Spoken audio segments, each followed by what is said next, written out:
네, 안녕하십니까. 정인태 신지식인 TV입니다. 저는 국립한국복지대학교 특임교수를 역임한 정인태입니다. 네, 사회문제 분석 대학원 시간이고요. 사회 문제들을 분석해서 우리가 어떻게 대처해야 하는지 이러한 문제를 탐구하는 그러한 유튜브 대학원 시간입니다. 네, 노래방서 고교생 살해한 20대. 네, 이 기사를 한번 보겠습니다. 오늘 나온 기사인데요. 노래방서 흉기로 고교생 살해한 20대 구속 기소했다라는 건데요. 10대 고교생을 흉기로 찔러서 살해를 한 거예요. 그래서 말다툼이 벌어지자 술에 취한 채로 노래방을 찾아가가지고 죽인 거죠. 이 어머니는 이렇게 얘기를 합니다. 눈에 넣어도 아프지 않을 하나뿐인 내 아들이 차디찬 주검이 됐다. 가해자는 아들을 흉기로 찌르고도 지혈하면 산다 하면서 노래방을 빠져나갔다고 울분을 패했다. 가해자는 유족에게 이렇다 할 사과 한마디 하지 않았다. 법이 할 수 있는 한 최대 형량을 내려달라 이렇게 얘기를 했는데요.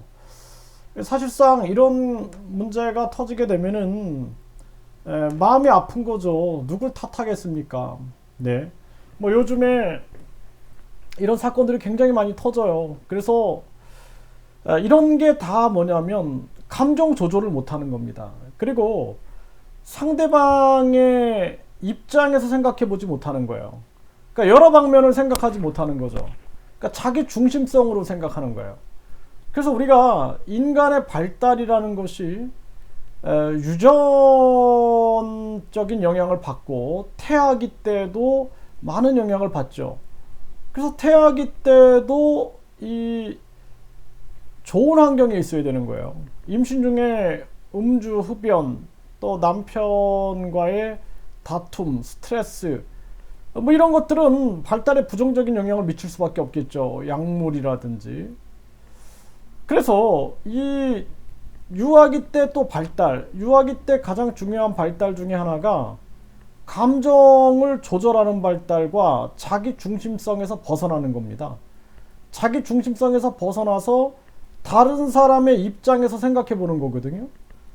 예를 들어서 제가 어떤 저 학생을 죽였어요. 그러면은 저 학생의 인생도 끝나지만 그 부모가 얼마나 가슴 아플까? 또 저 학생의 친구들이 얼마나 가슴 아플까? 또 이게 얼마나 국가적 손실인가? 이런 생각 해보세요. 그리고 나 자신은 안전할까? 나 또한 감옥에 가고 사형당할 수도 있다. 이런 생각을 종합적으로 하면은 우리가 행동을 이렇게 함부로 못하는데 자기 중심적으로 생각을 하는 거예요. 순간적인 생각을 하게 되는 겁니다. 이런 게 모두가 다 발달의 문제다라는 거예요. 발달의 문제. 심리 조절의 문제인 거예요. 그래서 이런 게 굉장히 많습니다. 뭐 자식들이 부모를 때리고 부모를 죽이고 남편이 부인을 죽이고 부인이 남편을 죽이고 뭐 손자가 할아버지 할머니를 죽이고 막 이런 일이 막 일어나요. 이게 뭐냐 하면은 공감 능력이 부족하고 역지사지를 못하는 거예요. 다른 사람 입장에서 생각을 못하는 겁니다. 그러다 보니까 상처투성이로 살게 되는 거예요, 인생을. 그래서 저는 제가 그 교육대학교를 다녔어요. 교육대학교를 다니고 교육 공무원을 했는데 제가 많은 진짜 40대까지 계속 공부를 해야겠다는 생각을 했어요. 특히 유아교육. 유아교육이 너무 중요하다. 유아교육을 공부해야 된다. 네. 그리고 어떻게 하면 이 장애인들에 대한 바른 교육을 해야 되느냐. 특수교육. 네.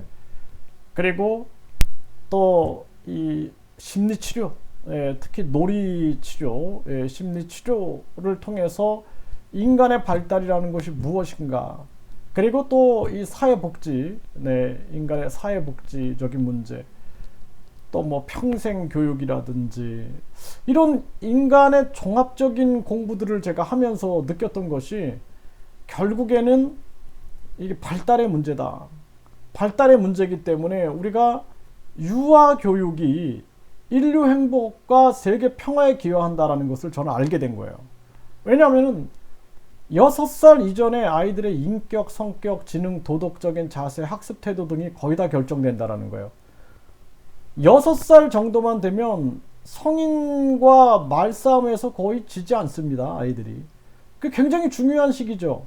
그렇기 때문에 우리의 정책은 유아교육을 바르게 세우는 정책, 그리고 또 아동 발달을 지켜주는 정책, 또 조기에 심리 문제, 인격 문제, 발달 문제를 조기에 발견해서 조기에 치료해주고 재활해주는 시스템, 이런 것들이 굉장히 중요한 거예요.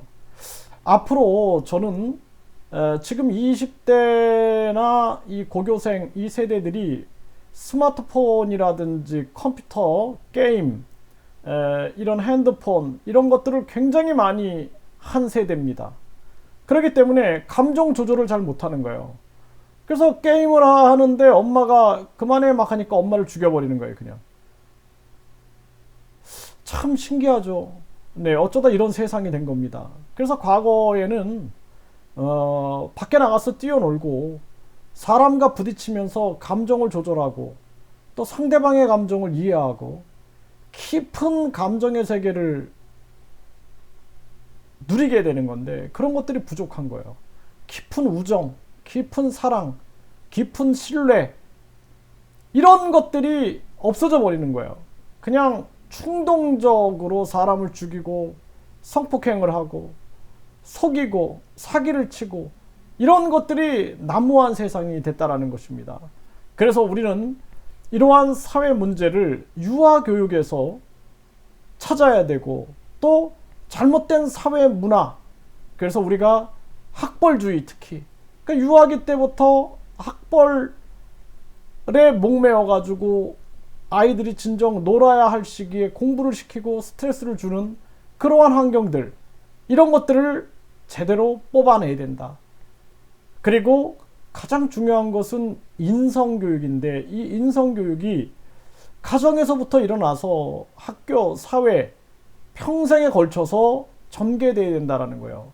그렇지 않으면은 진짜 요즘에는 10대, 20대들하고 막 어르신들하고 싸우는 장면을 제가 많이 봐요. 그럴 때 보면은 경도 없고 효도 없고 아무것도 없는 거예요.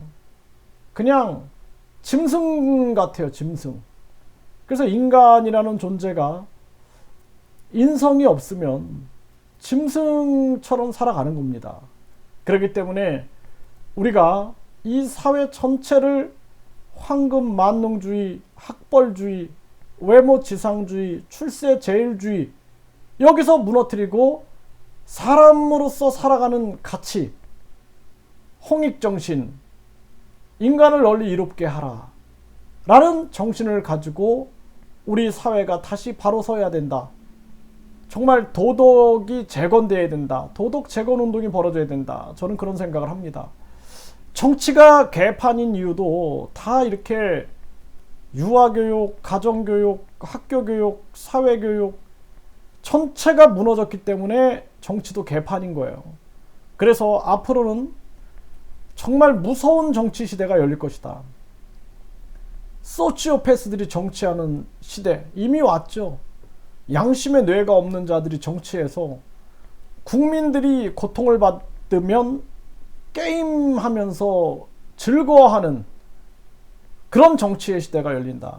그렇기 때문에 우리는 다시 이 대한민국을 가정교육부터 이 국가교육까지 홍익정신으로 다시 세워야 된다. 저는 그렇게 말씀을 드립니다.